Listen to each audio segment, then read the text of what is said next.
de rester fidèles à FM Télévision, mesdames, messieurs, c'est l'heure de vous informer. Bienvenue dans cette grande édition du journal dont voici le sommaire.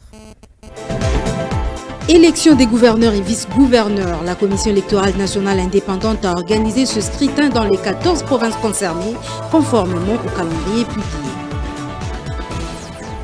La marche du bloc patriotique de l'opposition a été réprimée sévèrement par la police. La manifestation a été avortée et les manifestants se sont dispersés. Des embouteillages interminables ont été observés ce vendredi dans les routes de Kinshasa. Les efforts fournis par le PCR pour réguler la circulation sont restés sans succès.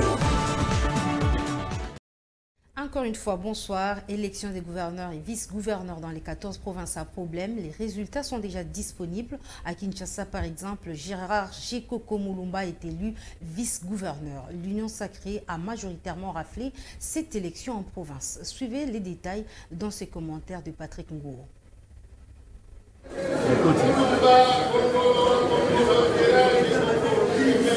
Son nom a été cité 46 fois par l'équipe de la CENI lors du comptage de voix, alors que 48 députés provinciaux ont pris part au vote. Cela dit, Jekoko Mulumba a remporté cette élection avec une victoire écrasante devant son adversaire Rabi Kounambe. Le désormais vice-gouverneur de la ville-province de Kinshasa va représenter l'UDPS Tshisekedi, soit l'Union sacrée de la nation, à ce poste aux côtés de Jean Tiningobila jusqu'à la fin de cette mandature. Il faut surtout signaler que l'Union sacrée de la nation a raflé cette élection dans la majorité des provinces. À Lomami, Nathan Ilunga est le nouveau chef de la province, pendant que son coéquipier de l'Union sacrée, Mathias Kabeya Machi, conduira désormais à la destinée de la province du Kasaï oriental. Si, dans la province du Maniema, Hubert Kindanda a été le choix des députés provinciaux, ceux du Haut-Lomami ont porté leur regard sur Isabelle Youma pour diriger leur province. John Kabeya a remporté la bataille électorale dans le Kasaï central, de la même manière que Jules Ngongwa est sorti vainqueur de la province du Tanganyika. L'Union sacrée de la nation a aussi montré ses biceps dans la province du Maïndombe et Bazouele, où ont été respectivement élus au poste de gouverneur Rita Bola et le candidat Nzanza. Il y a lieu de noter que la province du Sankourou sera dirigée par un indépendant. Il s'agit de Jules Lodi Emongo, sorti vainqueur au terme du scrutin. Par ailleurs, on parle du deuxième tour dans la province du Congo central. Ayant obtenu chacun 10 voix, Ngundianza Nefertiti et Guy Bandou devront se départager le mercredi prochain. C'est le même scénario pour la province de la Tchopo, où Madeleine Nikomba, indépendante, et Tony Kapalata, un homme d'affaires, devront aussi batailler le même mercredi.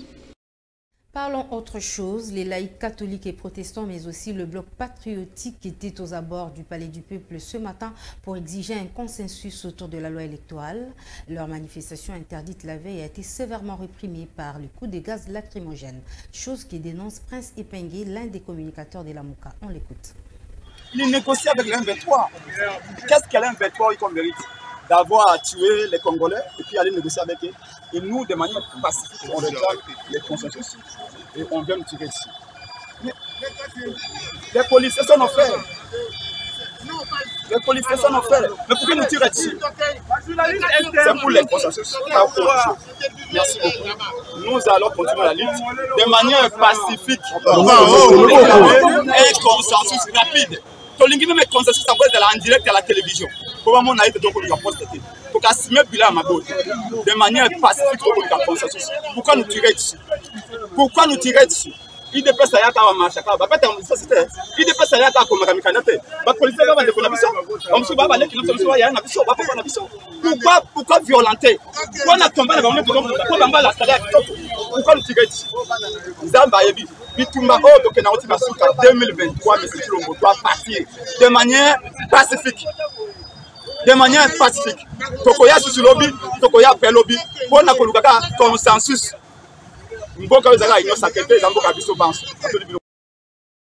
On va rester dans ce chapitre pour vous dire que cette manifestation a dégénéré quelques heures plus tard par des accrochages entre la police et les militants venus manifester contre cette loi électorale. Et malgré les refus par le gouverneur de la ville de l'autorisation de cette marche, ces militants se sont réfugiés dans les sièges des partis politiques situés le long de l'avenue de l'enseignement, et la police nationale congolaise, qui avait déjà disposé un dispositif sécuritaire important le long de cette avenue, a eu à échanger des coups avec ces militants, et ces manifestants ont également utilisé certains cocktails Molotov pour disperser la police, mais la police a pu rétablir de l'ordre.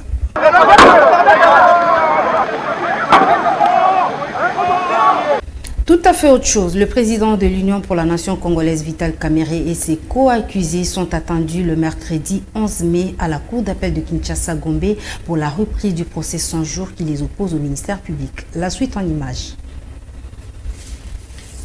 Selon la Cour de cassation, la juridiction d'appel a statué sur base d'une notification des dates d'audience alors qu'elle aurait dû citer le prévenu, ce qui constitue aussi une violation du droit de la défense prévu par l'article 19 de la Constitution. Jouissant d'une liberté provisoire lui accordée depuis décembre 2020, l'ancien directeur des cabinets du chef de l'État pourra assister personnellement aux différentes audiences en rapport avec le procès 100 jours qui l'oppose au ministère public. Les militants et cadres de son parti, l'Union pour la Nation congolaise, appellent de ces faits et tout le monde à le soutenir. Rappelons que la Cour de cassation a cassé la décision de la Cour d'appel de Kinshasa depuis le lundi 11 avril dernier, laquelle condamnait Vital Kamerhe à 13 ans de travaux forcés. La Haute Cour a cependant renvoyé l'affaire devant la Cour d'appel de Kinshasa-Gombe, mais cette fois-ci avec une autre composition afin de rejuger l'affaire dans son fond. Signalons que la Cour a également estimé que le juge d'appel avait violé le droit de la défense de Vital Kamerhe en rendant sa décision le condamnant à 13 ans de prison pour détournement des deniers publics alors que l'affaire n'était pas en état d'être jugée. Vital Kamerhe et ses co-accusés reprendront le chemin de la justice à partir du mercredi 11 mai prochain à la Cour d'appel de Kinshasa-Gombe. Et dans le même chapitre, retenez que Daniel Massaro est libre, arrêté depuis mai 2020 et détenu dans la prison centrale de Makala dans le cadre du procès 100 jours. Cet ancien cadre de la SONAS a finalement obtenu une liberté provisoire. Monica Makaba revient sur les faits. Convoqué le 14 avril 2020 au parquet général de Matete Kinshasa, Massaro ne s'était pas présenté justifiant l'avis de recherche le concernant. Retranché dans une ferme dans la périphérie de Kinshasa, il avait finalement été arrêté le 15 mai 2020. Ses auditions tournaient essentiellement autour de son rôle supposé dans la mise en relation entre Vital Kamerhe et Jamal Sami, jugé pour détournement de plus de 50 millions de dollars destinés au projet de construction des logements sociaux. Dans le même dossier, la Cour de cassation a annulé l'arrêt de la Cour d'appel ayant condamné à 13 ans de prison pour détournement de fonds publics Vital Kamerhe. Elle a également renvoyé le dossier devant de nouveaux juges. La Cour avait estimé que le juge d'appel avait violé le droit de la défense de l'ancien directeur de cabinet de Félix Tshisekedi en rendant sa décision le condamnant à 13 ans de prison pour détournement des deniers publics alors que l'affaire n'était pas en état d'être jugée. Changeons de chapitre, on n'en parle pas assez, le métier qui accueille les nouvelles vies dans le monde, la sage-femme, est célébré le 5 mai de chaque année pour lui permettre de défendre ses droits, et ces femmes sont cependant confrontées à plusieurs difficultés dans l'exercice de leur métier. Une sage-femme a été approchée par Annie Akoli et Shadrach Kembo. C'est depuis plus de 15 ans que cette journée est méconnue par plusieurs commémorée sur le plan mondial. Visant à rendre hommage aux femmes et aux hommes qui les pratiquent, le métier des sages-femmes est encore frappé par la carence des pratiquants, comme le déplore Audrey Ndaya, sage-femme au centre hospitalier Biofarm 2. Dans les pays en voie de développement, elles ne sont parfois que quelques-unes par village. C'est à peine qu'on compte 2-3 sages-femmes par service ou par village. Et là où elles sont censées, où elles devraient être, le triple, voire même le quadruple, nous en avons en petite quantité. Bien que leur présence soit essentielle, il n'y en a pas assez. L'insuffisance des outils de travail, voilà un autre pur cauchemar des sages-femmes. Elles sont souvent confrontées à un manque de matériel médical pour mener à bien leur travail. Les bilans tragiques des décès de mères et d'enfants dans la région africaine nécessitent que des interventions urgentes soient mises en œuvre pour élargir la couverture des services obstétricaux et néonatals d'urgence et réviser la portée de la pratique dans les contextes de meilleur partage des tâches, d'une plus grande délégation des tâches, afin de résoudre la pénurie de sages-femmes. Et la deuxième édition de l'atelier de formation professionnelle s'est ouverte hier à l'université du CEPROMAD. Cette formation organisée par le mouvement des étudiants congolais pour l'éveil de la conscience est placée sous les thèmes leadership, entrepreneuriat et innovation. Suivez. Pour cette deuxième édition, le mouvement des étudiants congolais pour l'éveil de la conscience MESEC a travaillé en collaboration avec Je suis manager et Apjazz. Dans la salle, ces premiers jours a connu la participation de plusieurs jeunes qui manifestaient une profonde soif d'apprendre dans cette formation qui a pour but de créer des jeunes leaders, à soulever les coordonnateurs de MESEC, Merveille Lombo Mbinzi. C'est un programme qui a été initié sur base des enquêtes faites sur le terrain. Lors de la création de cette association, nous nous sommes dit qu'en tout cas, avant de poursuivre toute chose, on devait d'abord commencer à former la jeunesse, plus particulièrement la jeunesse estudiantine. Pourquoi? Parce que tous nous aspirons à assumer des grandes responsabilités dans le pays. Alors au préalable, il faut avoir la formation. Voilà pourquoi nous avons commencé par des formations qui vont aider la transformation de la jeunesse. Pour sa part, Alain Kabassele, président des Je suis manager, a souligné l'importance de travailler en unité afin d'assurer l'avenir de la jeunesse congolaise. C'est par les trichements de nos activités qui concordent avec ce que MESEC, ASBEL et Apjazz font. C'est-à-dire qu'on avait trouvé intéressant et opportun de mettre en place cette collaboration qui a donc fait l'objet de la formation en leadership, entrepreneurial et innovation. La connaissance est distribuée, a dit Benjamin Yamabo Moujanaï, le formateur de cet atelier recommandé par Apjazz, qui fait le point de son message du jour. Le leadership, ce n'est pas seulement une position, mais c'est une influence. Et nous avons touché l'aspect le leadership entrepreneurial et innovateur. Un leader doit apprendre d'abord à faire une analyse stratégique pour qu'il puisse apporter des solutions qu'il faut dans son environnement. Pendant 3 jours, le formateur s'est dit prêt à vider tout ce qu'il a dans le ventre pour partager sa connaissance. Il s'y est de signaler qu'un certificat international sera remis à la fin de la formation par Apjazz à tous les participants qui répondront à toutes les 3 séances. En société, des embouteillages terribles ont été observés ce vendredi. La circulation des véhicules a été sérieusement perturbée dans presque toutes les grandes artères de Kinshasa. Certains usagers de la route ont préféré franchir des longs trajets à pied pour atteindre leur lieu de destination. Suivez ce constat fait par Richard Kabea et Shadrach Kembo. Les conducteurs des véhicules et des motos roulant sur les grandes artères de la capitale sont désormais soumis à des exercices hors du commun, dont remplir son réservoir pour éviter des pannes sèches, mais faisant contrôler très bien les pièces de son engin, surtout les pédales de frein et d'embrayage, avant de sortir de son parking pour éviter d'être surpris, car actuellement, il est difficile de rouler sans être stoppé, non pas par son propre gré, mais parce qu'on est empêché par l'autre, et ainsi de suite. Tous ces véhicules forment un embouteillage monstre dans presque toutes les artères de la capitale congolaise. Qu'est-ce qui est alors à la base de ces embouteillages? Ces messieurs répondent. Les embouteillages sont dus à la popularité, aussi le manque de routes secondaires. Il y a plusieurs véhicules, pas assez de routes, que les chefs de l'État nous soutiennent pour résoudre cette difficulté. Cette situation d'embouteillage inquiète au plus haut point les chauffeurs de transport en commun, car ceux-ci ne leur permettent pas de réaliser les montants requis pour le versement. Le PCR ne travaille pas comme il faut, les embouteillages continuent. Les chauffeurs sont pressés d'aller déposer les gens et rentrer vite pour réunir le versement. Ici, sur le boulevard Lumumba, par exemple, il n'y a pas moyen de faire des déviations car d'autres charges sont également comptabilisées. Ces gens qui sont là nous imposent un montant avant de passer 200 ou 500 francs. De l'autre côté, il n'y a pas moyen de passer dû à l'embouteillage terrible.